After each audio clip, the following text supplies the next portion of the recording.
આજે રાષ્ટ્રીય સ્વયંસેવક સંઘ એટલે કે RSS એને 100મું વર્ષ પૂર્ણ થાય છે. મને ખૂબ આનંદ છે કે મારા પિતાજીથી હું અને મારાથી મારો દીકરો એ સંઘમાં જોડાયા.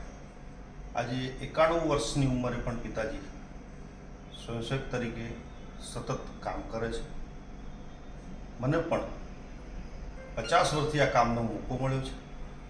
મારો દીકરો પણ એમાં જોડાયો છે. અમે ત્રણેય પેઢી એક સાથે સંઘના 100 વર્ષ પૂર્ણ થતા જોઈએ છીએ.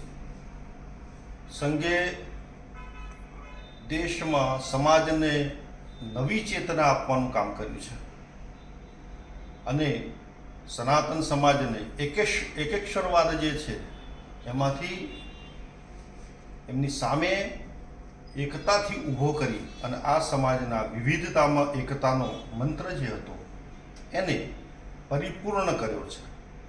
અલગ ભાષા, અલગ વેશભૂષા, અલગ ભાતના વ્યંજનો અને રીતભાત પણ અલગ છે એવા દેશને એક સૂત્રમાં પરમ પૂજનીય શંકરાચાર્યજી અને એ પછીના આટલા વર્ષો પછી ડૉક્ટર કેશવરાવ બલિરામ હેડગેવાર કે જેમણે એક નાનકડા 5-6 બાળકોથી શરૂ કરેલી શાખા આજે કરોડો કાર્યકર્તાઓ, સ્વયંસેવકો એ દેશમાં કામ કરે છે. એના સિવાય જૈનજી જેને કહે છે એવી એને લાઈક કરનારા લોકોની અસંખ્ય મોટી ફોજ છે.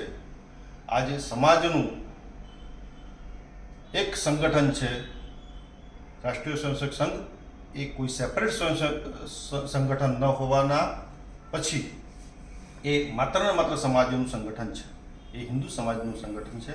આજે વિશ્વના સૌથી મોટા સંગઠનના 100 વર્ષ પૂર્ણ થતાં હું સમગ્ર દેશવાસીઓને